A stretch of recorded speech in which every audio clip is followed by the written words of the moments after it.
కృంగి ఉండగా ఆయన నన్ను రక్షించెను. నా ప్రాణమా, యెహోవా నీకు క్షేమము విస్తరింపజేసి ఉన్నాడు. తిరిగి నీ విశ్రాంతిలో ప్రవేశింపుము. మరణము నుండి నా ప్రాణమును, కన్నీళ్లు విడవకుండా నా కన్నులను, జారి పడకుండా నా పాదములను నువ్వు తప్పించి ఉన్నావు. సజీవులున్న దేశములలో యెహోవా సన్నిధిని నేను కాలము గడుపుదును. నేను అలాగూ మాటలాడి నమ్మిక ఇచ్చి తిని, నేను మిగుల బాధపడిన వాడను. నేను తొందరపడిన వాడనై ఏ మనుషుడినో నమ్మదగిన వాడు కాడనుకొంటిని. యెహోవా నాకు చేసిన ఉపకారములన్నింటికి నేను ఆయనకేమి చెల్లించుదును? రక్షణ పాత్రను చేతబట్టుకొని యెహోవా నామమున ప్రార్థన చేసేదను. యెహోవాకు నా మొక్కుబడులు చెల్లించెదను. ఆయన ప్రజలందరి ఎదుటనే చెల్లించెదను. యెహోవా భక్తుల మరణము ఆయన దృష్టికి విలువగలది. యెహోవా, నేను నిజముగా నీ సేవకుడను, నీ సేవకురాలి కుమారుణ్ణై ఉన్నాను. నీవు నా కట్లు విప్పి ఉన్నావు. నేను నీకు కృతజ్ఞతార్పణ అర్పించెదను. యెహోవా నామమున ప్రార్థన చేసేదను. ఆయన ప్రజలందరి ఎదుటను, యెహోవా మందిరపు ఆవరణములోను, యెరూషలేమా నీ మధ్యను నేను యెహోవాకు నా మొక్కుబడులు చెల్లించెదను. యెహోవాను స్తుతించుడి. దేవునికి మహిమ కలుగును గాక. హల్లెలూయా. చెప్తామన్న స్వరమైతే హల్లెలూయా. ఈ ఉదయ కాలము మరొక ఆదివారం దేవుని పాదాల దగ్గరికి రావటానికి దేవుడు మనకి ఆరోగ్యం ఇచ్చి క్షేమం ఇచ్చి మరి ఈరోజు దేవుని మాటలు వినడానికి కృప చూపించాడు. మరి గడిచిన వారం అంతా మనల్ని కాచి కాపాడు. మరి ఈరోజు దేవుని వాక్యం మనం చదువుకున్నాం. 116వ కీర్తన. 116వ కీర్తనలో ఈరోజు దేవుడు మనకిచ్చిన వాగ్దానం చదువుకున్నాం. 116వ కీర్తన 16వ వచనంలో ఈ మాట రాయబడింది. యెహోవా, నేను నిజముగా నీ సేవకులను నీ సేవకురాలి కుమారుడనై ఉన్నాను. నీవు నా కట్లు విప్పి ఉన్నావు. దేవునికి మహిమ కలుగును గాక. హల్లెలూయా. ఇప్పుడు వచ్చిన మీ అందరికి కూడా నా హృదయపూర్వకమైన వందనాలు చెల్లిస్తున్నాను. మరి చదవబడిన ఈ లేఖనాలు మనం చూసుకున్నట్లయితే, నీవు నా కట్లు విప్పి ఉన్నావు. భక్తుడైన కీర్తనకారుడు ఈ మాట మాట్లాడుతున్నాడు. నీవు నా కట్లు విప్పి ఉన్నావు. ఎలాంటి కట్లు నుంచి, అలాంటి బంధకాల నుంచి, అలాంటి ఇరుకుల నుంచి, ఎలాంటి సమస్యల నుంచి విప్పి ఉన్నాడో దావీదు 116వ కీర్తనలో ఇందాక 1వ వచనం కానీ చూసుకున్నట్లయితే ఎలాంటి ఇరుకులు ఇబ్బందుల నుంచి ఆయన విడిపించాడంట. 3వ వచనం, మరణ బంధములు నన్ను చుట్టుకుని ఉండెను, పాతాళపు వేదన నన్ను పట్టుకుని ఉండెను, శ్రమయు దుఃఖము నాకు కలిగెను. అప్పుడు యెహోవా, దయచేసి నా ప్రాణమును విడిపింపమని యెహోవా నామమును బట్టి నేను మొర్రపెట్టి తిని. దేవునికి మహిమ కలుగును గాక. ఆమేన్. హల్లెలూయా. చూడండి, ఇక్కడ భక్తులైన దావీదు కీర్తనకారుడు అంటున్నాడు, మరణ బంధములు నన్ను ఏమని అంట చుట్టుకుని ఉన్నాయి. తర్వాత పాతాళపు వేదనలు నన్ను పట్టుకుని ఉన్నాయి, శ్రమ దుఃఖము నాకు కలిగిను.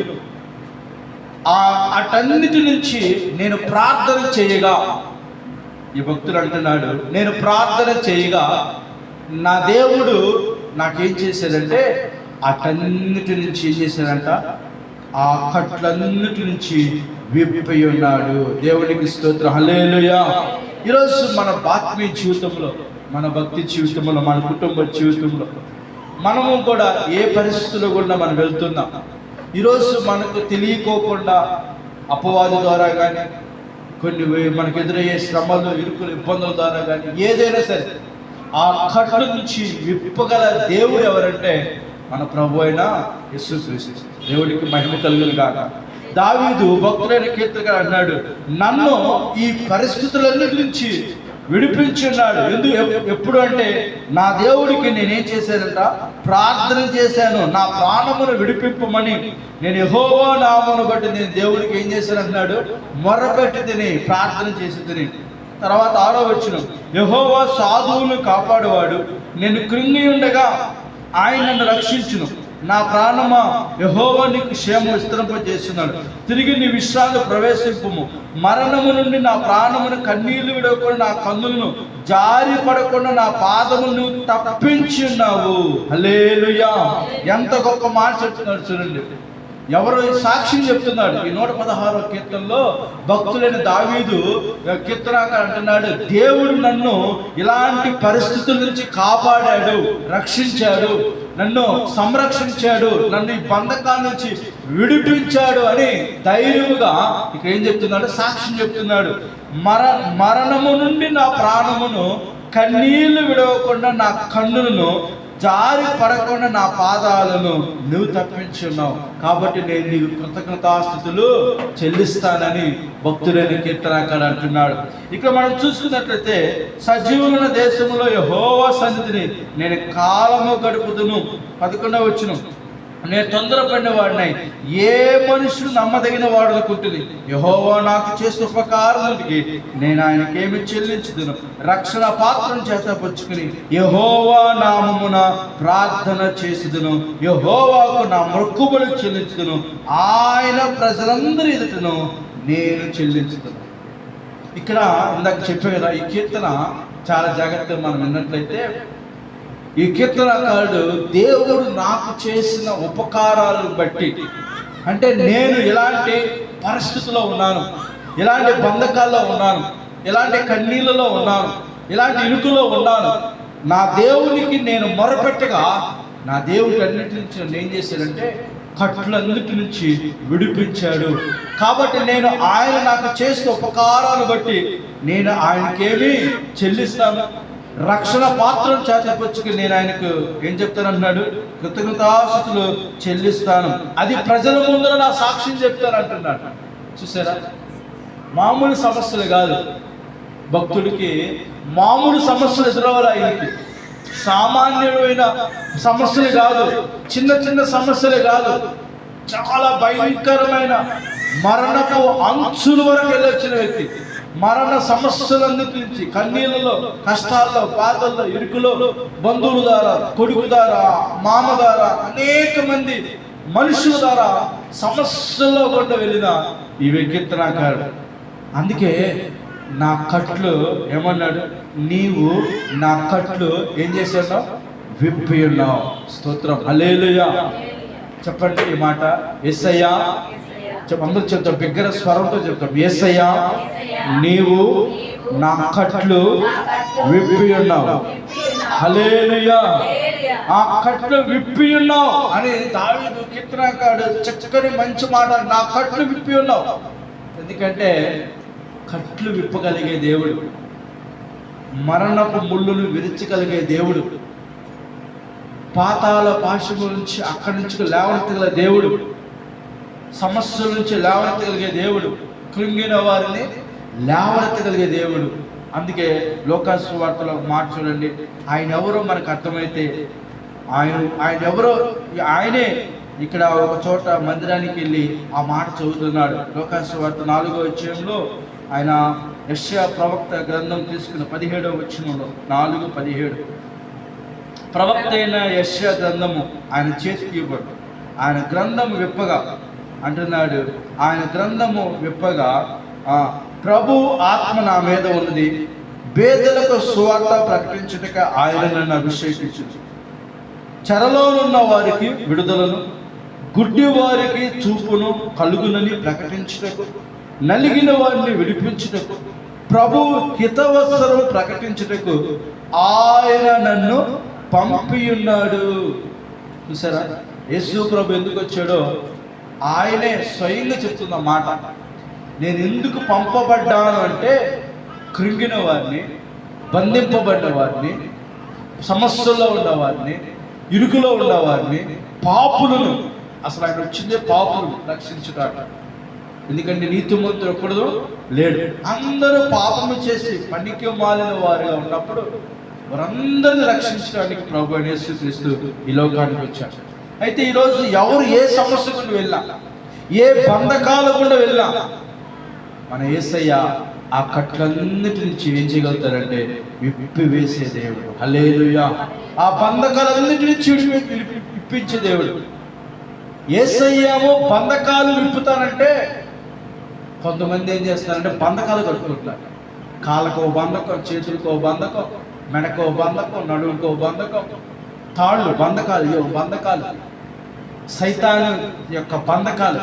అప్పుడే పుట్టిన పిల్లోడు కూడా బంధకాలు. నల్లటి తాడు, నల్లటి కాలుకోతాడు, చేతికోతాడు. మరి ప్రార్థనకి వెళ్ళేవాళ్ళం. అరే ఉన్న బంధకాలే శాపాలు తీసుకోవాలరా బాబు అని అంటే మళ్ళీ ఇంతలాంటి పెద్ద బొట్టు నుదుటి మీద బొగ్గ మీద దిష్టంట.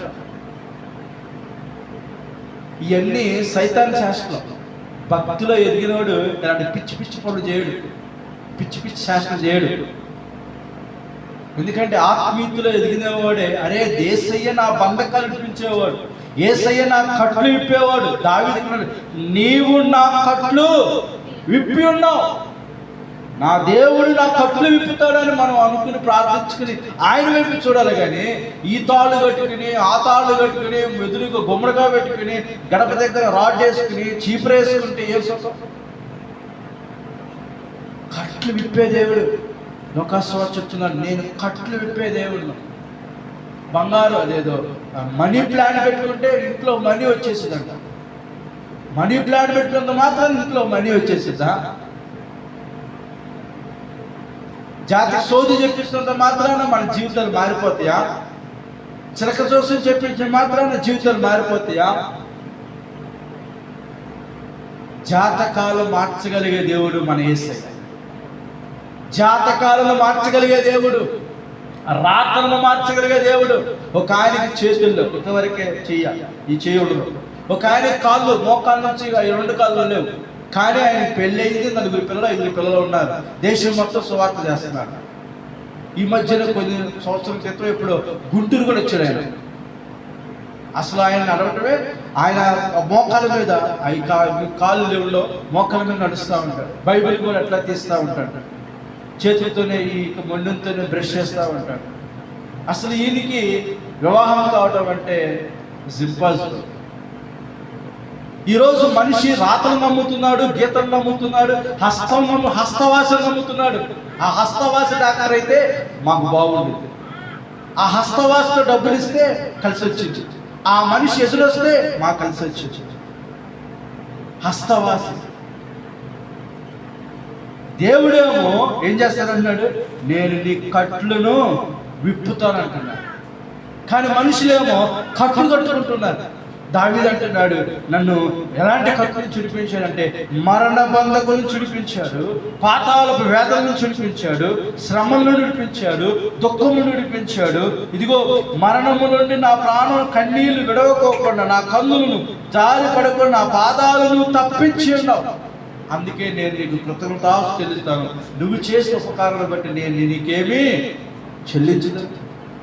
దేవుడు చేసిన మేలుని బట్టి కూడా దావీదు ఊరికినే ఉండట్లేదు. సమాజంలో, సంఘంలో ప్రజలందరి మధ్య ఏం చెప్తున్నాడు? సాక్ష్యం చెప్తున్నాడు. నేను నాకు జరిగిన మేలును నా ప్రజల ఎదుట అన్నాడు. ఆయన ప్రజల ఎదుట నేను కృతజ్ఞతాస్తుతులు చెల్లిస్తాను. మరి దేవుడి ఎదుట, దేవుడు చేసిన మేలు సంఘం ఎదుట సాక్ష్యం చెప్పడం కూడా మనకు సిగ్గైతే ఎట్లా? ప్రజల ఎదుట, సంఘం ఎదుట, దేవుడి ఎదుట సాక్షి చెప్పడం కూడా మనకు సిగ్గైతే అంతకన్నా మన ఆత్మీయత మరొకటి బలహీనత ఇంకోటి ఉండదు. దేవుడు దావీదు అంటున్నాడు. ఎందుకంటే ఇది ఎందుకు అంతగా చెప్పగలుగుతున్నాడంటే నా దేవుడే చేశాడని ఆ మనసు ఆయనకు ఉంది కాబట్టి చెప్తున్నాడు. అంటే మనకి ఏదైనా జరిగినా కూడా మనం చెప్పట్లేదంటే కారణం తెలుసా? దేవుడు చేయలా, ఎవడో చేశాడు. ఏ డాక్టర్ చేశాడు, ఈ హస్తవాసన చేసింది, లేదా ఏ తాయితో చేసింది. అందుకే మనం దేవుడు చేశాడు చెప్పలేకపోతున్నాం ధైర్యంగా. దేవుడి ఎదుట, సంఘం ఎదుట మనం సాక్ష్యం చెప్పలేకపోతున్నామంటే దేవుడు చేసేవని ఒప్పుకోవట్లేదు. దేవుడు చేశాడని మనం ఒప్పుకున్నట్లయితే ఖచ్చితంగా సాక్ష్యం చెప్తాం. మత్తయి సువార్తలో ఏమన్నాడు? ఆ కుష్టి వ్యాధిగ్రస్తు స్వస్థపడినప్పుడు నువ్వు వెళ్ళి ఎడగలమన్నాడు, చెప్పాలి, ఎడగలమన్నాడు. చూడండి బైబిల్, మత్తయి సువార్త 8వ అధ్యాయం.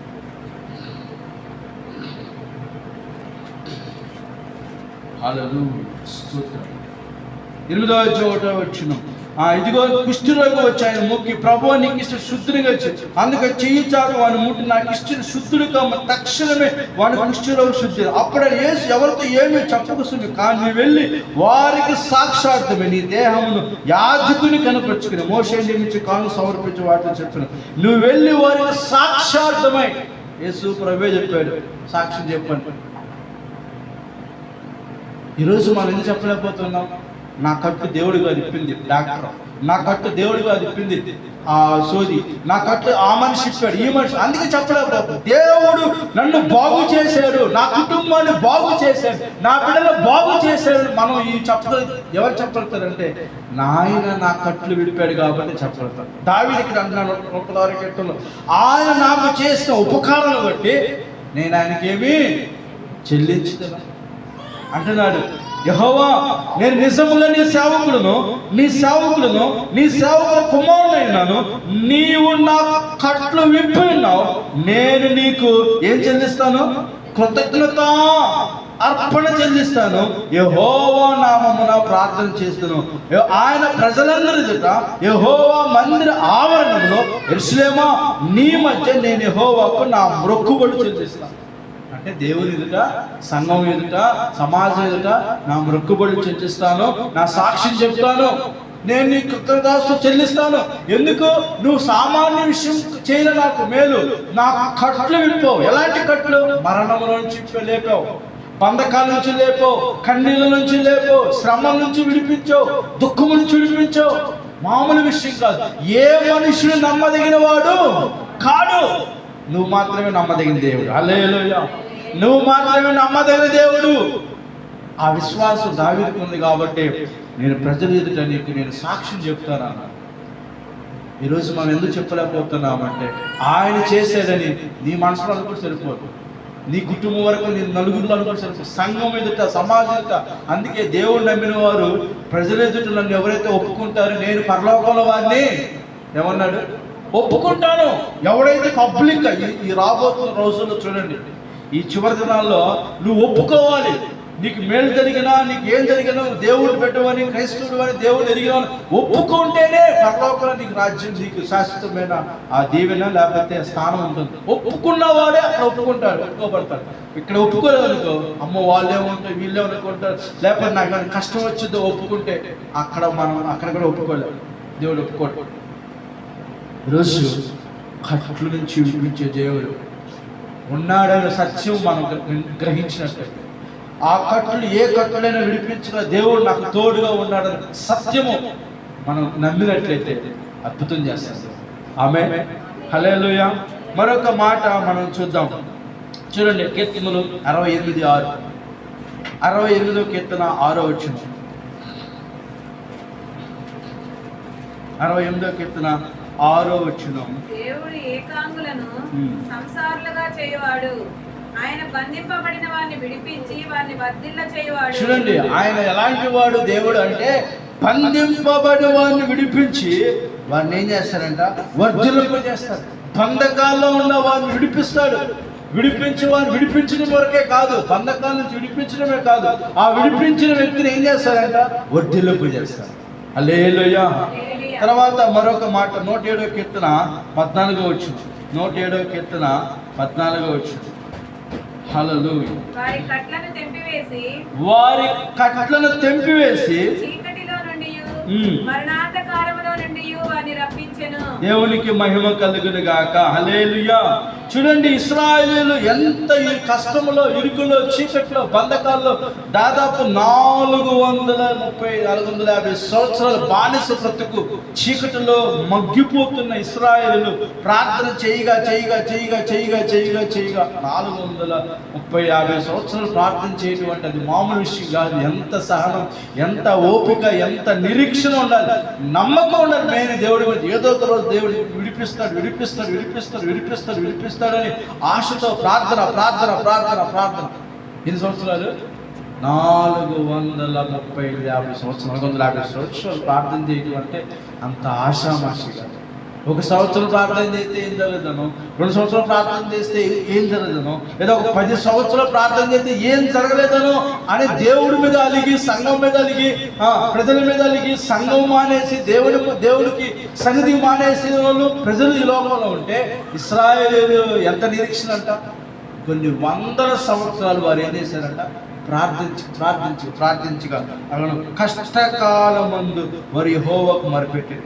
ఆయన వారి ఆపదల నుండి వారిని విడిపించి వారి కట్లను ఏం చేశాడంట, తెంపివేశాడు. హల్లెలూయా. చూడండి ఎంత నిరీక్షణ ఉందో వాళ్ళకి, ఎంత విశ్వాసం ఉందో.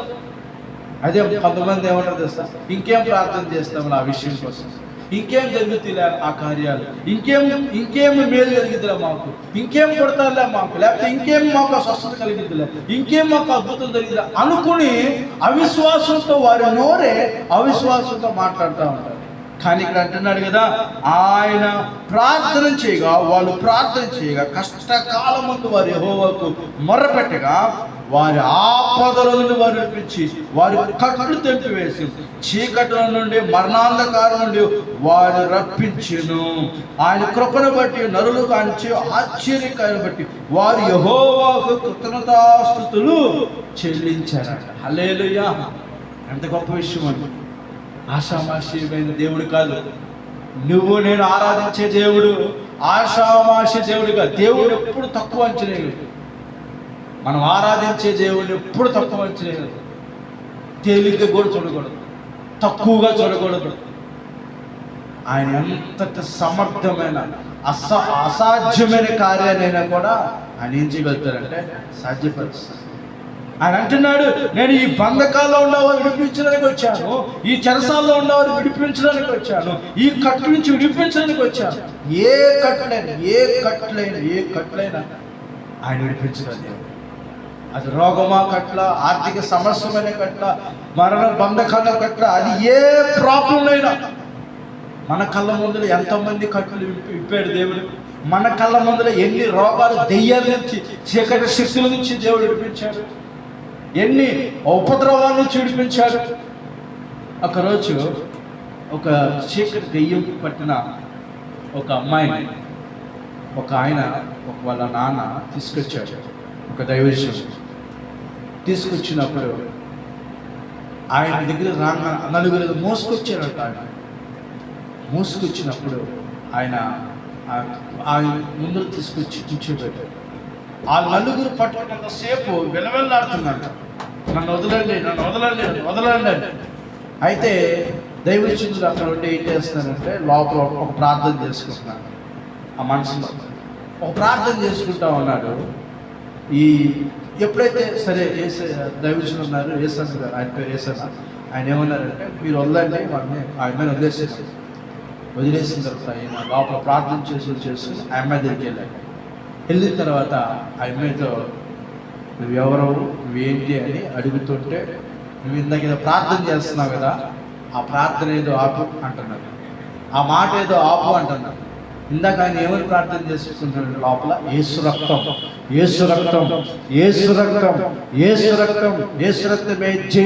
రక్తమే జయం అని ప్రార్థన చేసుకుంటున్నాడు.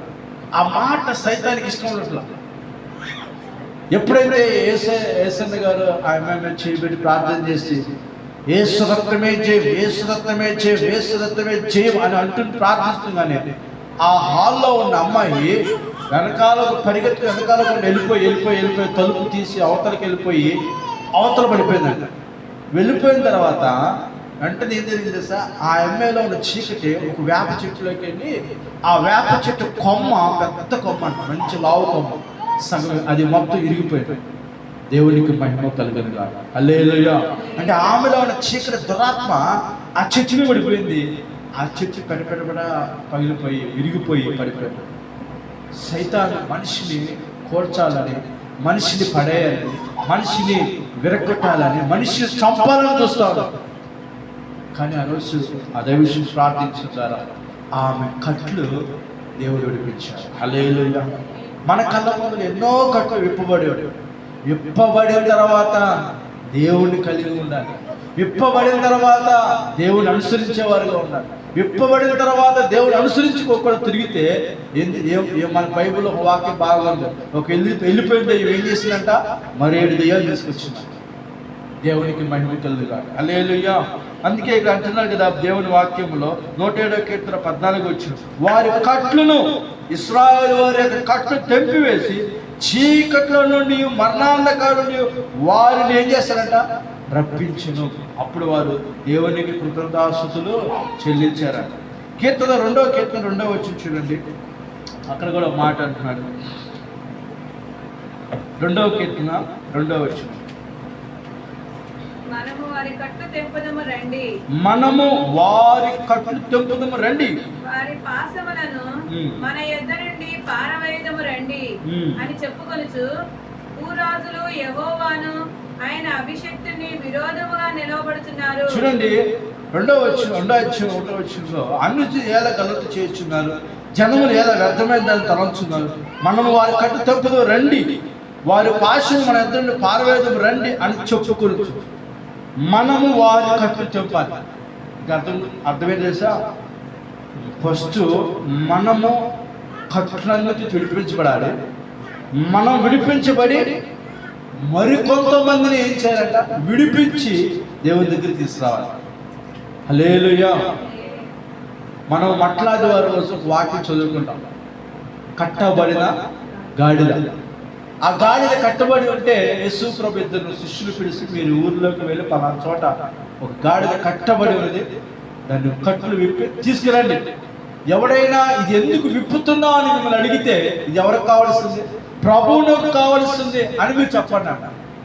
సరే వీళ్ళు వెళ్ళారు, మీరు వెళ్ళి విప్పుతుంటే ఆసామి ఆ యజమానుడు అడుగుతున్నారు, ఎందుకు విప్పుతున్నారు మీరు అంటే, అప్పుడు ఆయన అన్నాడు, ఆ వెళ్ళి ఇద్దరు అన్నారు, ఇది ప్రభువునకు కావలసింది. హల్లెలూయా. ఎవరికి కావాల్సిందంట, ప్రభువునకు కావాల్సింది. ఈరోజు కట్ల నుంచి మనకున్న కట్ల నుంచి మనం విడిపించబడమే కాదు, మన కుటుంబమును కూడా విడిపించాలి, మన ఇరుగు పొరుగు వారిని మనం విడిపించాలి. ఇట్స్ రెస్పాన్సిబిలిటీ మన మీద ఉంది. మనమే కట్టుల్లో ఉంటే ఇక వాళ్ళని ఎప్పుడు మనం విడిపిస్తాం? లోకంలో ఉన్న ప్రజల్ని మనం ఎప్పుడు విడిపిస్తాం? లోకంలో ఉన్న పాపములో, అజ్ఞానంలో, చీకటిలో, విగ్రహాలలో పడి ఉన్న ఈ ప్రజల, లోకంలో ఉన్న కొన్ని వేల లక్షల మంది ప్రజలను ఎప్పుడు విడిపించగలుగుతాం? మనమే విడిపించబడలేకపోతే మొదటగా ఇతరులను ఎలా విడిపిస్తాం అన్నాడు. మనం విడిపించబడితే మనము వారి కట్టును ఏం చేయాలంట, తెంపాలి. ఆనాడు ఇద్దరు శిష్యులు వెళ్ళి విప్పారు.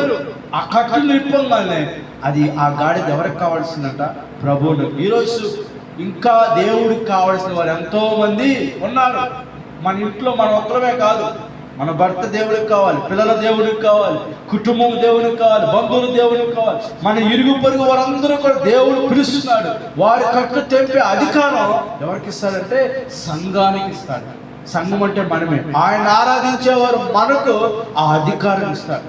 మొదటిగా మనం ఏ కట్టులైతే ఉన్నామో ఆ కట్టులన్నిటికీ విడిపించబడాలి. ఆమేన్. హల్లెలూయా.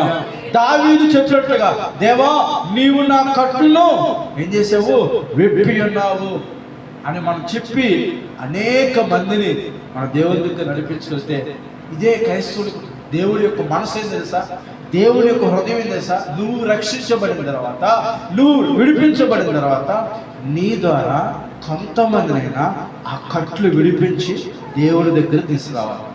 ఇది బాప్తిస్మం తీసుకున్న వాళ్ళు ఉండవలసిన ప్రథమమైన లక్షణం. అందుకే బల్లారాధనలో మనం చెప్తాం, ఆయన మరణము గురించి నువ్వేం చేయమంటున్నాడు, ప్రచురించేయమంటున్నాడు. ఈరోజు మనసాక్షి మనం చెప్పుకున్నాం, మనం ఎవరికి చెప్తున్నాం, మనం ఎవరికి చెప్తున్నాం, మనం ఎవరికి తీసుకురాగలుగుతున్నాం, మనం ఎవరికి తీసుకురాలేకపోతున్నాం అంటే మనమే ఏదో కట్టులో ఉన్నాం, మనమే ఏదో బంధకాల్లో ఉన్నాం, మనమే ఏదో పరిపక్వతలోకి రాలేకపోతున్నాం కాబట్టి ఇంకా మనం కట్టులో ఉన్నాం. అందుకే మనం ఇతరులను దేవుని దగ్గర నడిపించలేకపోతున్నాం. అందుకే కీర్తనలు, మనము వారి కట్లను తెంపుదాం. ఆ తెంపే అధికారం దేవుడి సంఘానికి ఇచ్చాడు. కాబట్టి మనం విడిపించబడాలి. తర్వాత మనం అనేక మంది ఏం చేయాలంట, విడిపించి. దేవుడి వాక్యంలో కొన్ని మాటలు మనం గబగబా చూద్దాం. ఇర్మియా గ్రంథం 30వ అధ్యాయం 8వ వచనం. ఇర్మియా గ్రంథం 30వ అధ్యాయం 8వ వచనం.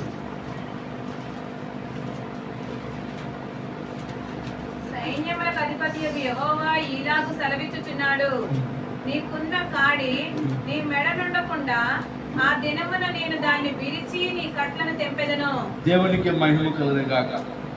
చూడండి, ఇక్కడ అంటున్నాడు, సైన్యం అధిపతి యెహోవా ఇలాగ సెలవిచ్చున్నాడు, నీకున్న కాడి నీ మెడ ఉండకుండా ఆ దినమున నేను దాన్ని విరిచి నీ కట్ట తెంపుదను. ఇకను అన్యులు యాకోబు సంతతి వారి చేత దాస్యము చేయించుకొనరు. హల్లెలూయా. దాస్యం అనే కట్ల నుంచి ఇశ్రాయేలీయులు దాస్యం అనే బంధకాల్లో ఉన్నారు, చెరసాల్లో శత్రువుల చేతిలో దాసులుగా ఉన్నారు.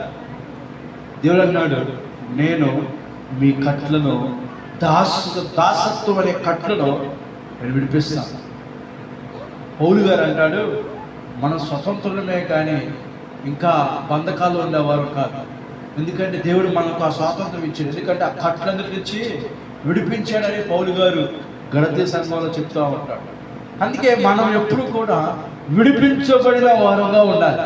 విడిపించబడిన వారుగా, కట్ల నుండి విడిపించబడిన వారుగా మనం ఉండి అనేక మందిని విడిపించేవారుగా మనం ఉండాలి. అలా తయారవ్వాలి. మరొక మాట చూద్దాం. యెహెజ్కేలు గ్రంథం 34, యెహెజ్కేలు గ్రంథం 34:27. యెహెజ్కేలు గ్రంథం 34:27. ఫలవృక్షములు ఫలమిచ్చును, భూమి పంట పండును, వారి దేశములో నిర్భయముగా నివసింతురు. నేను వారి కాడి కట్లను తెంపి వారిని దాసులుగా చేసిన వారి చేతిలో నుండి వారిని విడిపింపగా నేను యెహోవానై ఉన్నానని వారు తెలుసుకొందురు. ఇశ్రాయేలు గురించి ఆ మాట మాట్లాడుతున్నాను. నేను వారి దాసులనే కట్ల నుంచి వారిని విడిపిస్తాను. సేమ్ ఇర్మియా కూడా ప్రవచనం కూడా అదే ప్రవచించాడు. ఇక్కడ యెహెజ్కేలు ప్రవక్త కూడా ఇశ్రాయేలు గురించి అదే ప్రవచించాడు. దేవునికి మహిమ కలుగును గాక. హల్లెలూయా. చూడండి, మరొక మాట మనం చూద్దాం. లూకా సువార్త వెళ్దాం. కొత్త నిబంధనలో యేసు ప్రభు ఎలాగా కొంతమంది కట్టులు చుడిపించో చూడండి. 18వ అధ్యాయము 13. లూకా సువార్త 13:16. లూకా సువార్త 13వ అధ్యాయము 16వ చదువుకుంది. ఇదిగో 18 ఏళ్ల నుండి సాతాను బంధించిన అబ్రహాము కుమార్తె అయిన ఈమెను విశ్రాంతి దినమందు ఈ కట్ల నుండి విడిపింపతగదా అని అతనితో చెప్పాడు. ఎన్ని సంవత్సరాల నుంచి? 18 సంవత్సరాల నుంచి. ఈ కట్లు మామూలు కట్లు కాదు. 18 సంవత్సరాల నుంచి కట్లు. ఈమె ఎవరు? చర్చికి వచ్చే ఆమె, పాటలు పాడే ఆమె, వాక్యం చదివే ఆమె, ప్రార్థించిన ఆమె, ఆరాధించిన ఆమె. కానీ ఏమి పొందుకోలేదు, విడుదల పొందుకోవాల, కట్ల నుంచి విడిపించబడాల. ఎన్ని సంవత్సరాల నుంచి? 18 సంవత్సరాల నుంచి. ఏం చేసిందంటే సైతాను ఆమెను బంధించిందంట. నడుము వంగిపోయిన గూడుతో, నడుము వంగిపోయిన స్థితిలో వంగిపోయి తను నిలబడలేక తన శరీరంలో ఆ యొక్క బలహీనత కలిగి విశ్వాసంతో వస్తుంది, కానీ విడుదల మాత్రం పొందుకోల, స్వస్థత మాత్రం పొందుకోల. కానీ ఈ 18 సంవత్సరాల నుంచి సైతాను బంధించేసేసి. నేను చర్చికి వచ్చిన ఇన్ని బంధకాలు. చాలామంది అనుకుంటారు చర్చికి వచ్చిన వెళ్ళినోళ్ళకి ఏ బంధకాలు ఉండవు అనుకుంటారు. బోర్డులు ఉంటే బంధకాలు. దేవుడు ఒక్కొక్కటి కట్టును విడిపించి పరిపక్వతగా చేస్తాడు. ఆయన రాకడ సమయానికి ఎత్తవేయడానికి పరిపక్వత చేస్తాడు. చర్చికి వచ్చేసామంటే మనం అన్నీ మానేసినట్టు, అన్నీ పర్ఫెక్ట్ అని మాత్రం అనుకోకూడదు. వాక్యం ద్వారా మనం సరి చేసుకుని దాన్ని ముందుకు వెళ్ళినట్లయితేనే మనం పరిపక్వతకి వెళ్తాం. మరి 18 సంవత్సరాల నుంచి వస్తుందిగా, మరి 2 సంవత్సరాలు కాముతాం. ఎందుకు పట్టింది సైతాను? 18 సంవత్సరాల నుంచి ఎందుకు ఆమె ఆ కట్టులో బాధపడింది? సైతాను ఆ రోగంతో ఎందుకు ఆమెను బాధించింది? ఎందుకు ఆ బలహీనత నుంచి ఆమె విడుదల పొందుకోలేదు? ఒకరోజు యేసయ్య ఆ యొక్క దేవాలయానికి వచ్చి ఆమెను చూడగానే ఆమెకున్న ఆ రోగం, ఆ బలహీనత, ఆ బంధకాలు చూసి ఆమెను చేయించి ప్రార్థన చేయగానే ఆమెకు ఆ బంధకాన్ని విడిపించబడింది. ఆ కట్టలందరి నుంచి ఆమె విడిపించబడింది.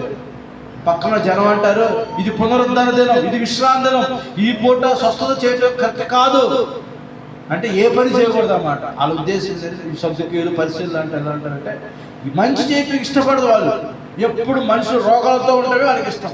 మనుషులు అంటే ఇప్పుడు దాకా వాళ్ళు చెప్పే బోధలు కానీ చెప్పే చేష్టలు కానీ ఆమె అన్ని రోగాలతో వస్తున్నారు కానీ ఆమె విడుదల చేయలేకపోయారు. వీళ్ళు స్వస్థత కలిగించలేకపోయారు, ప్రార్థన చేయలేకపోయారు, అంత గట్టి ప్రార్థన చేయలేకపోయారు.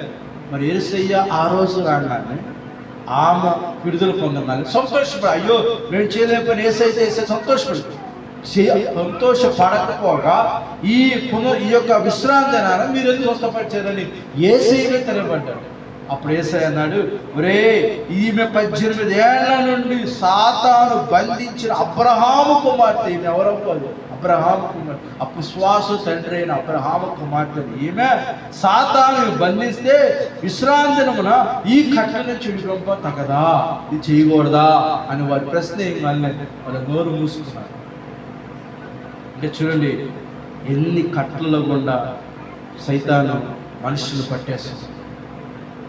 ఎన్ని బంధకాలు అంటే చూడండి. చర్చికి వచ్చిన మాత్రాన బంధకాలు ఉండవు అని మాత్రం అనుకుంటే పొరపాటు. ఎన్నో బంధకాలు ఉంటాయి. ఇంకొక మా లోకాసు వార్తలో ఒక ఒకళ్ళు ఉన్నారు. మార్క్స్ వార్తలో 1వ అధ్యాయంలో 20వ వచనం, అంతటా వారు కపెర్నహూము వెళ్ళి వెంటనే ఆయన విశ్రాంతిన సమాజ మందిరంలో బోధించు. ఆయన శాస్త్రుల వల్ల కాక అధికారం గల వారికి బోధించిన వారి బోధకు ఆశ్చర్యపడి ఆ సమయంలో వారి సమాజ మందిరంలో అపవిత్రాత్మ పట్టిన మనుషులు ఉండను. అదేంటి మందిరంలో ఎవరున్నాడు? అపవిత్రాత్మ పట్టిన మనుషులు ఉన్నాడు. యేసయ్యను చూడగానే నజరేయుడైన యేసు నన్నేమీ చేయబాకు అంటున్నాడు. ఎందుకంటే యేసు ప్రభు వచ్చింది నీతిమంతుల కోసం కాదు, పాపులను రక్షించాడు. బంధకాల్లో ఉన్న వారిని విడిపించుతాడు, చీకట్లో ఉన్న వారిని విడిపించుతాడు. ఆ రోజు ఆ 18 ఏళ్ల నుండి పడి ఉన్న ఆమెను ఆ కట్టులు చూపించాడు. ఒక చోట మందిరానికి వెళ్ళి వాక్యం చెప్తూకి వెళ్ళినప్పుడు ఒక ఆయనకి అపవిత్రాత్మ పట్టింది. ఇదొక దెయ్యం.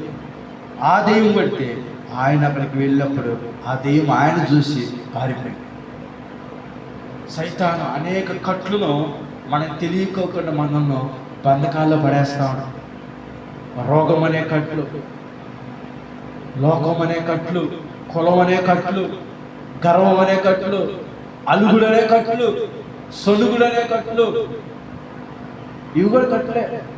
ఇవి కూడా అలుగుడు, సొడుగుడు, సేవకుడి మీద సొడుగుడు, ఇవన్నీ సైతాన్ చేసే చేష్టలే. సడుగులు, గొడుగులు, ఇవన్నీ సైతాను మనుషులు పట్టి పీడించేస్తా ఉన్నాం. ఈ కట్లందరి నుంచి దావీదు అంటాడు, నీవు నా కట్లు విప్పాడు. పౌలు గారు అంటాడు, ఇంత దౌర్భాగ్యుడు నేను, నన్ను ఎవడు విడిపిస్తాడంటే మళ్ళీ ఆయన సమాధానం చెప్తాడు, ఎవడు విడిపిస్తాడని చెప్పి కింద అంటాడు రోమి రాష్ట్రపతిలో, ఆయనే యేసయ్య నన్ను ఏం చేస్తాడంట? విడిపిస్తాడు. ఆ విడిపించే దేవుడు నాకున్నాడు నా సత్యం మనం గ్రహించినట్లయితే ఆయన తప్ప ఎవరు విడిపించు. దెయ్యం పట్టిందను, రోగం పట్టిందను, అడి తీసుకెళ్ళి ఇడి తీసుకెళ్ళి. మొన్న పాస్టర్ గారు భార్యకు ఒక పాస్టర్ గారు బాగా పోతే ప్రార్థన చేయడానికి కల్పించడానికి వెళ్ళినప్పుడు వాళ్ళ ఆవిడ పాస్టర్ గారు ఒకప్పుడు మంచి ఆత్మీయురాలంట. ఎన్నో దర్శనాలు, కళలు, ప్రవచనాలు, మాటలు, అసలు ఆమె వాక్యం వినటానికి, ఆ మాటలు వినటానికి ఎంతగానో ఆకర్షితులుగా ఉండేవారంట. సడన్గా ఏమైందో ఏంటో ఆమె ఇప్పుడు పిచ్చిదాలని ఆయన మనసు మీద పడుకుంది, నైట్ వేసుకుని పిచ్చిగా మాట్లాడుతుంది, పిచ్చిగా ప్రవర్తిస్తుంది, వెంటగా చూస్తుంది.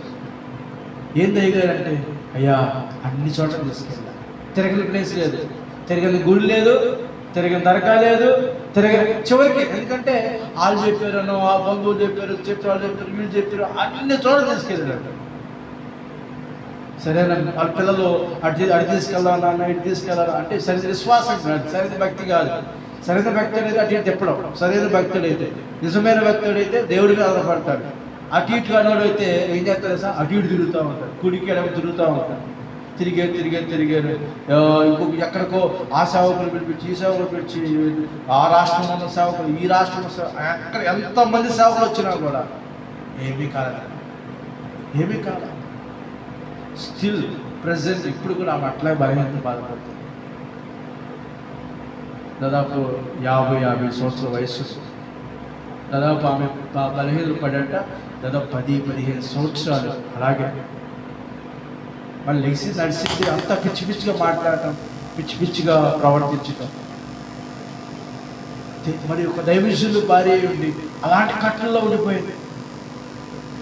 ఈరోజు సైతాను ప్రతి మనిషిని ఏదో ఒక బంధకాల్లో బంధించేయాలి, బంధకాల్లో బంధించేయాలి, వారి కట్టలను విడిపించాలి. యేసయ్య సిద్ధంగా ఉన్నారు. అందుకే బైబిల్ చెప్తుంది, 18 ఏళ్ళ నుండి బంధించిన ఆమెను విడిపించడం కుదరదా? దేవుని మందిరంలో వాక్యం చెప్పడానికి వచ్చిన అపవిత్రాత్మ పట్టిన దెయ్యాన్ని యేసయ్య విడిపించలేదా? మరొక మాట చూద్దాం. యోహాను సువార్త 11:44.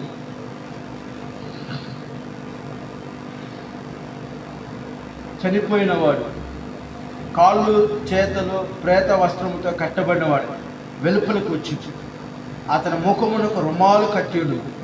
అంతటి యేసు, మీరు అతని కట్లు విప్పి పోనీడని వారితో చెప్పి, వారి కట్లు, వాని కట్లు విప్పండి మీరు. అప్పటికే యేసే కొన్ని ఆ మరణపులు విరిచేసాడు. ఇప్పుడు వాడుకున్న కొన్ని కట్లుండి, మొహం బాడీ మొత్తం తలకి మొత్తం కట్లుండి, ఆ కట్లన్నీ మీరు విప్పండి అన్నాడు.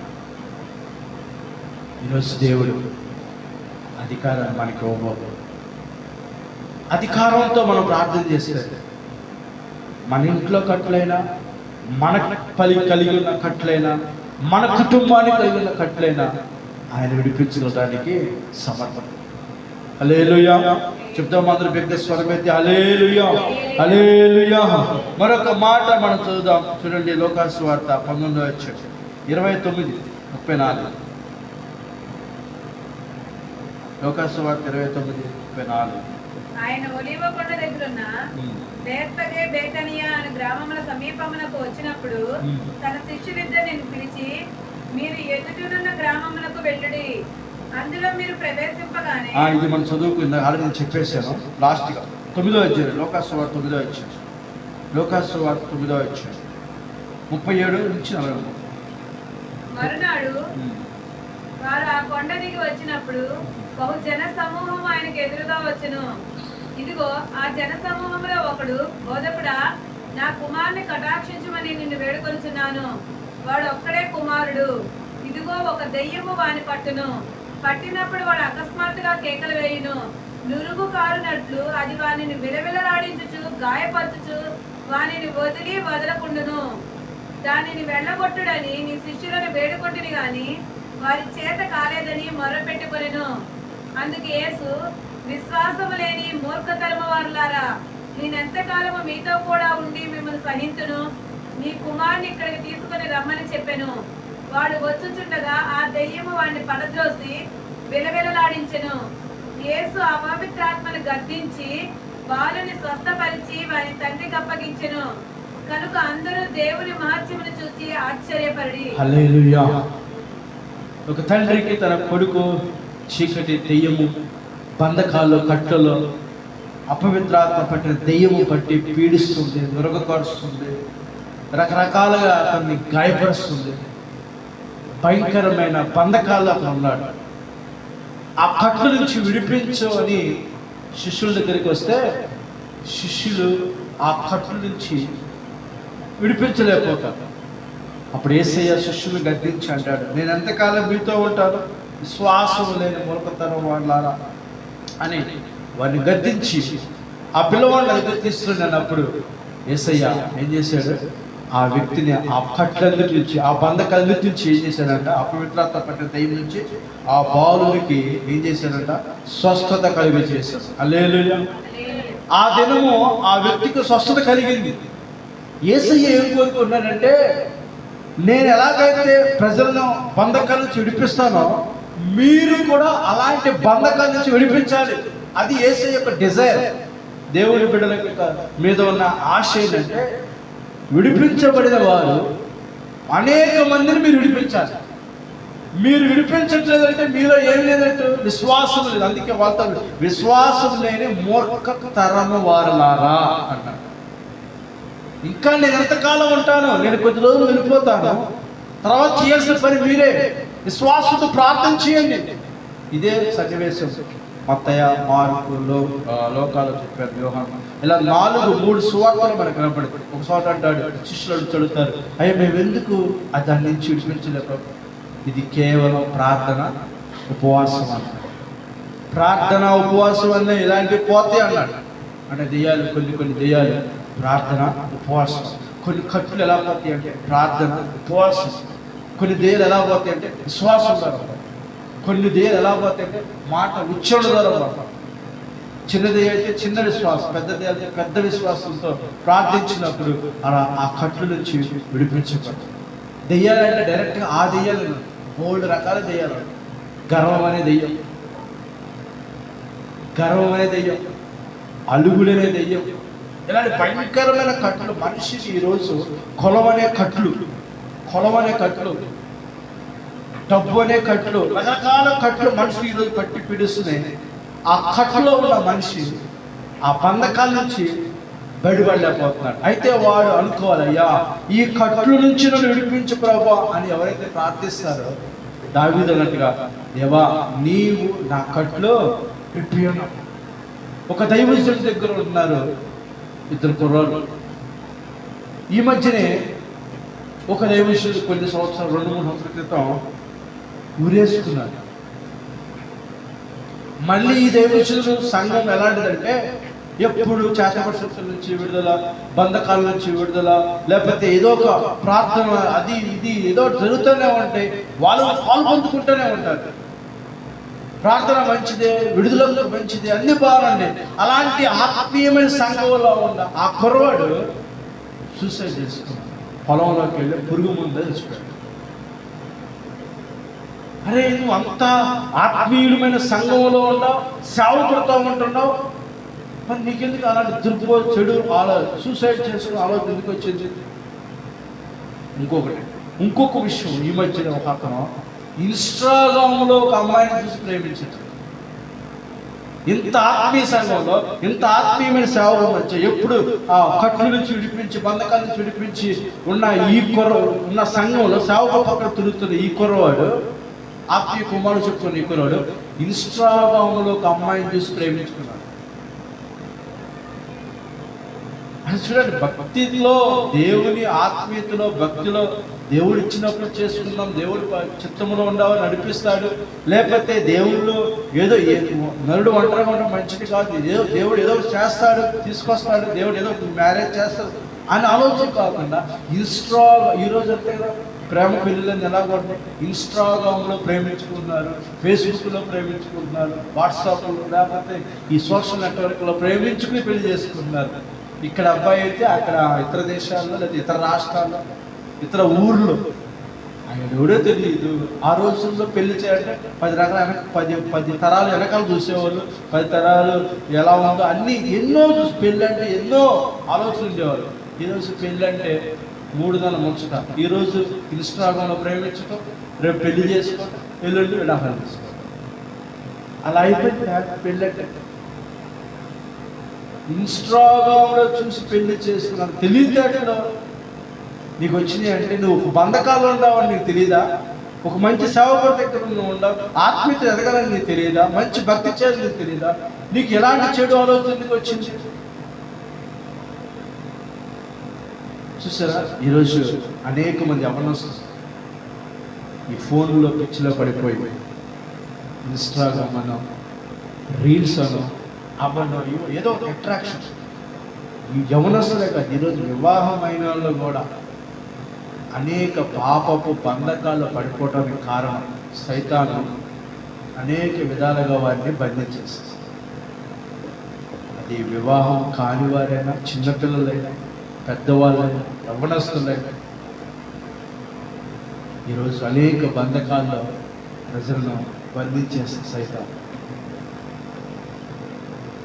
పాపము మొదట మంచిగానే కనపడేది, సంఖ్యాకాలం ఉన్నది, నీ పాపము నిన్ను పట్టుకుంటుంది. హల్లెలూయా. సైతాను ఈరోజు ఎన్ని విధాలుగా, ఎన్ని రకాలుగా, ఎంత విధాలుగా మనుషులను బంధకాలు తీసుకెళ్తుందో, ఎడిక్షన్ చేసేస్తుంది. డ్రగ్స్, మత్తు పానీయాలు, ఆ మత్తు డ్రగ్స్కి చూడు, మన కళ్ళ ముందే మన ఇంట్లో వాళ్ళు, మన బంధువులే, మన చుట్టాలే ఎంతమంది డ్రగ్స్కు, మందుకు, త్రాగుడుకు అలవాటు ఉన్నారు. ఆ కట్టుల నుంచి ఎవరు విడిపిస్తారు? నువ్వే విడిపించాలి. నీ ప్రార్థన బట్టే వారు విడిపించబడతారు. నీ కట్టుల నుంచి వారు నువ్వు చేసే ప్రార్థన బట్టే వారు విడిపించబడతారు. ఈరోజు స్మోకింగ్ అనే కట్లు, సెల్ ఫోన్లు అనే బంధకాల కట్లు. ఈరోజు చూడండి, ఒక్కొక్కరు భార్యాభర్తలు అంటే చాలా ప్రేమగా, ఆప్యాయతగా ఉంటారు. ఈరోజు భార్యాభర్తలు దేనితో ఎక్కువ సమయం గడుపుతున్నారంటే సెల్ ఫోన్తో సమయం గడుపుతున్నారు. ఇటు పక్కన భార్య సెల్ ఫోన్ దొరుకుతుంది, ఇటు పక్క భర్త సెల్ ఫోన్ దొరుకుతున్నారు. చూడండి, సోషల్ నెట్వర్క్ ఎంత చెడుగా ప్రచారం లోకంలోకి ఇష్టపడ్డే, ఏ విధంగా సైతాన్ని వారిని బంధించేస్తూ చూడండి. చిన్నపిల్లలే కాదు, పెద్దవాళ్ళే కాదు, చాలా చాలా విచిత్రాలు మనం చూస్తున్నాం. ఇవన్నీ నేను సొంతగా చెప్పే, ఆల్రెడీ మనం లైవ్లో చూస్తున్నాం. మనం వార్తల్లో, పేపర్లో, టీవీలో, వార్తలు, ఫోన్లో చూస్తున్నాం. సైతాన్ అనేక బంధకాలు. ఈరోజు దావీదు అన్నాడు, మరణ బంధకులు నేనున్నాను, శ్రమ అనే బంధకులు నేనున్నాను, దుఃఖం అనే బంధకులు నేనున్నాను, మరణ పాశములను అరికట్టి ఉన్నాను, శ్రమల్లో, వేదనలు, దుఃఖంలో ఉన్నాను. వాటన్నిటి నుంచి నా దేవుడు నన్ను నడిపించింది. ఒక తల్లిగా కూతురు ఉండేది, ఆ కూతురుని తీసుకొచ్చింది. అయ్యా, నా కూతురికి ఏం పట్టినంది? దెయ్యం పట్టింది. యేసయ్య ప్రార్థించగా ఆమె విశ్వాసం చూసి, నీ విశ్వాసం గొప్పదని చెప్పి ఆమె పేరు కుక్కనయ్యా, అదయ్యా, ఇదయ్యా అని తగ్గించుకుని రోధించి, అయ్యా నువ్వు తప్ప నా కూతురికి, అయ్యా అమ్మ నీకు మాకు సాంగత్యం కుదరదు కదా, అయ్యా సరేనయ్యా, కుదిరిపోయినా మా అమ్మాయికి ఈ దెయ్యముని విడిపించే దేవుడు నువ్వు తప్ప మరొకరు లేరయ్యా అని యేసుని గట్టిగా పట్టుకుంటాను. అయ్యా పిల్లలకి పెట్టాలి కానీ నేను మిగతా వాళ్ళు కాదు, అయ్యా పిల్లలకి పెట్టయ్యా, పెట్టిన తర్వాత తిన్న 2 ముక్కలు 3 ముక్కలు కింద పడతాయి కదా, అప్పుడు కుక్క పిల్లలు వచ్చి తినేది కదా, ఆ కుక్క పిల్లలు దాన్నయ్యా అని బతిమలాడు అడిగినప్పుడు యేసయ్య అన్నాడు, అమ్మ నీ విశ్వాసము గొప్పది. అప్పుడు ఆ కుమార్తె పట్ల దెయ్యాన్ని దేవుడు ఏం చేశాడు? విడిపించాడు. అనేక రకాల ఈరోజు యవనస్తులు కట్లు, చదువు అనే పేరుకి చదువనే కానీ, వాళ్ళు చేసే చేష్టలు కానీ, వాళ్ళు చేసే పనులు కానీ చిన్నవి. ఈ మధ్య వార్తలు చూస్తే కడుపులో నొప్పి వచ్చిందని అమ్మకు చెప్పిందంట. ఏంటి కడుపులో నొప్పి అని, సరే తీసుకెళ్ళి హాస్పిటల్ తీసుకెళ్తే అమ్మాయి 8వ తరగతి 9వ తరగతి చదువుతుంది అమ్మాయి. ఇప్పుడు అమ్మాయి 5వ నెల 6వ నెల అని చెప్పారు డాక్టర్. షాక్ అయిపోయారు. 8వ తరగతి 9వ తరగతి అమ్మాయి, ఆ డాక్టర్ ఆ మాట చెప్పమ్మా, తల్లి షాక్ అయిపోయింది. చూడండి ఎంత భయంకరమైన దినాలు, పరిస్థితులు, రోజుల్లో ప్రజలు సైతాన్ని ఏ విధంగా పిల్లలను కట్టేస్తారు, బంధకాలు తీసుకెళ్తారు. డ్రగ్స్కి, మత్తు పానీయాలు, చిన్న వయసు గంజాయికి మత్తుకు అలవాటు అయిపోతారు. స్మోకింగ్, దాంట్లో పిల్లలేంటి, యవనస్తులేంటి, పెద్దోళ్ళేంటి, ఈ మధ్య భార్య భర్తలు అవుతున్నారు, ఇద్దరు కలిపి తాగుతున్నారు. అంత భయంకరమైన ఈ తెలంగాణ ఎలా తాగుతారు? ఆడవాళ్ళు తాగుతారు. కానీ ఈరోజు మనం విడిపించబడి సరిపోదు, విడిపించబడాల్సిన వాళ్ళకి చాలామంది ఉన్నారు. వారిని ఎవరు విడిపిస్తారు? నేనే విడిపించాలి, నువ్వే విడిపించాలి. నువ్వు ఆకాశ రామంగా రాడు విడిపించడానికి. నీ భర్తకున్న బంధకాల నుంచి విడిపించడానికి ఆకాశ రామంగా రాడు. నీ పిల్లలు ఉన్న బంధకాల నుంచి విడిపించడానికి ఆకాశం నుంచి ఎవరు రారు, నువ్వే విడిపించాలి. ఎందుకంటే నువ్వు విడిపించబడ్డావు కాబట్టి నీ కుటుంబాన్ని నువ్వే విడిపించాలి. ఈరోజు సీరియస్గా తీసుకున్నాను.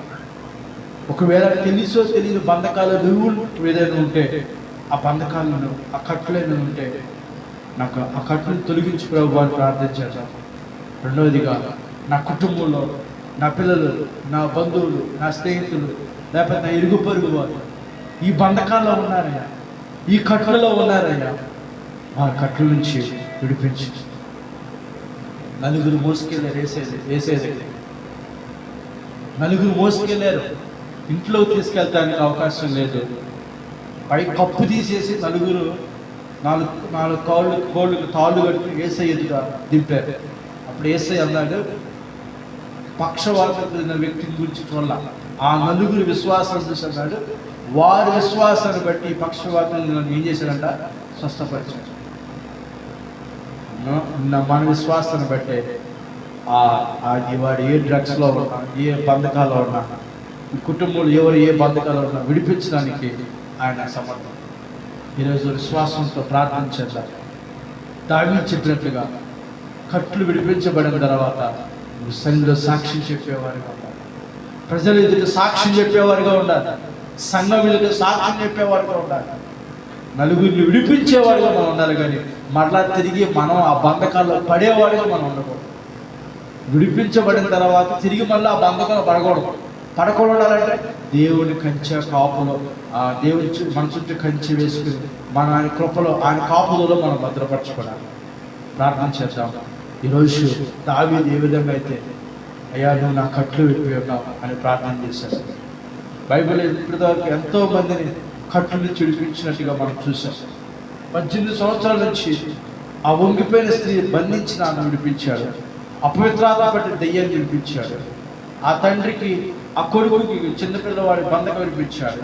ఆ తల్లికి ఆ కూతురు యొక్క బంధం విడిపించాడు. ఈరోజు ప్రార్థించారు. అందరూ కళ్ళు మూసుకున్నట్లయితే ఎవరు ఏ బంధకాల్లో, ఒకవేళ మనకు తెలియకోకుండా మనం ఏదైనా బంధకాలు ఉన్నామేమో, ఇంకా భక్తిలో ఎదగలేకపోవటానికి ఏ కట్టల్లో ఉన్నాం, భక్తిలో ఎదగలేకపోవటానికి ఏ బంధకాల్లో ఉన్నాం, ఇంకా మనము సాటిస్ఫాక్షన్ అవుతున్నామేమో. ఏదో ఒక ఆదివారం దేవుని మందిరానికి వచ్చి నేను తృప్తిపడుతున్నాను, ఆత్మీయులు ఎదుగుతున్నానని అదో రకమైన బంధకాల్లో మనం ఉన్నామేమో. సహవాసం అంటే ప్రార్థన అంటే ఏదో ఒక ఆదివారం వచ్చి వెళ్ళే భక్తిగా మనం ఉండదు. సంఘంలో మనము చేసే ప్రార్థనలో మనం ప్రార్థించే వ్యక్తులుగా మనం ఉండాలి. ఇది చివరి దినాలు. This is the last days. అంచెదినాలు. అందుకే పాపం విస్తరించిపోతుంది. అందుకే ఈ దినాల్లో పాపం విస్తరించిపోతుంది. పాపం అంటే అది ఒకటి అనుకోవచ్చు, కానీ పాపం అంటే దేవుడి మీద తిరగబడటమే పాపం, సేవకుల మీద అలగటమే పాపం, ఆత్మీయుల మీద అలగటమే పాపం. మనం కట్టుకున్న కట్టుల బంధకాలు ఏమైతుందో అవన్నీ యేసునామమున ఈరోజు తెగిపోనుగా. ఆ బంధకాలన్నీ యేసునామమున తెగిపోనుగా. ఆ కట్టులందరి నుంచి యేసునామమున విడిపించబడగా. ఇప్పుడే ప్రతి కట్టులన్నీ మనకి ఆ బంధకాలు ఒకవేళ మన నోటు ద్వారా మనం ఏమైనా శాపనార్థాలు పెట్టుకున్నామేమో, మన నోటు ద్వారా మన పిల్లలకి ఏమన్నా శపించేమేమో, మన నోటు ద్వారా ఏదైనా మన కుటుంబానికి, మన యజమానులకు ఏదైనా శాపనార్థాలు పెట్టామేమో. ఇదిగో కోపంలో, ఆవేశంలో ఒక్కొక్కసారి భార్య భర్తలు అరుచుకుంటున్నప్పుడు ఒకవేళ దేవుడు దాన్ని ఆమెనంటే, ఏదైనా జరిగింది అలా నీకు ఎలా అన్నప్పుడు నిజంగా చాలా భయంకరమైన బాధ వస్తుంది. ఈరోజు ఆ శాపాలు, ఆ పాపాలు, ఆ కట్లని యేసునామమున తెంపివేస్తున్నాము. ఒకవేళ నువ్వు కట్టుకున్న కట్లైనా సరే, నువ్వు మనల్ని గిరిగిస్తున్నావేమో, నా భక్తి ఎలాగ ఉండాలి, నా ప్రార్థన ఎలాగ ఉండాలి, నేను ఆదివారం మాత్రమే వెళ్ళి విశ్వాసాలుగా ఉండాలని ఒకవేళ అలాంటి కట్టుల్లో నువ్వు ఉన్నావేమో, ఈరోజు ఆ కట్టు నుంచి విడిపించబడాలి. ఇగో అలాంటి భక్తి కాదు మనకు కావాల్సింది, అలాంటి భక్తి కాదు. బైబిల్ చెప్తుంది, అపోస్తుల కార్యం చెప్తున్నాడు, వారు ఏక మనసుతో ఎడతెగక ప్రార్థన చేశారు. ఆదిమ సంఘం ఎలా ఉందంటే ఎడతెగక ఏక మనసుతో ప్రార్థన చేశారంట. ఎడతెగక ప్రతి దినము ఒక్కొక్క గృహములో కూడుకుని ప్రార్థన చేశారంట. ఇంటింతా కూడుకునే వాళ్ళంట. ఈరోజు మనం ఎలా ఉన్నాం? ఒక్కసారి మనం పరిశీలన చేసుకున్నాం. ఏ బంధకాల్లో ఉన్నాం? చాలు భక్తి విషయంలో చాలు అనుకుంటున్నాం, లోక విషయంలో మాత్రం ఇంకా కావాలి అనుకుంటున్నాం. కానీ భక్తి విషయంలో మాత్రం చాలు అనుకుంటున్నాం. ఒక్కసారి మనం పరిశీలన చేస్తాం. ఏ బంధకాలు మనం ఆపేస్తుంది, ఏ కట్లు నిన్ను ఎదగనీకోకుండా ఆపేస్తున్నాయి, ఏ కట్లు ఆత్మీయతలు ఎదగనీకోకుండా, భక్తులు ఎదగనీకోకుండా ఆపేస్తాయో మన హృదయంలో దావీదు అంటున్నాడు, నా కన్నులు ఎదుట నా పాపము నాకు కనపడుతుంది. ఈరోజు ఏ కట్లు నిన్ను బంధించినాయో నీ కళ్ళ ఎదుటే కనపడుతున్నాయి. నిజంగా మన కళ్ళు మూసుకుని దేవుని అడుగుతున్నప్పుడు ఖచ్చితంగా ఆ కట్లేయో, ఏ కట్లు నేను కట్టేసినాయో, భక్తులు ఎదగనేకోకుండా, ప్రార్థనలు ఎదగనేకోకుండా, సంఘానికి రానేకోకుండా, సహవాసంలో పాలు పొందుకోనికోకుండా ఏ కట్లయితే కట్టేసినాయో ఈరోజు నీ కళ్ళ ముందులే కనపడుతున్నాయి.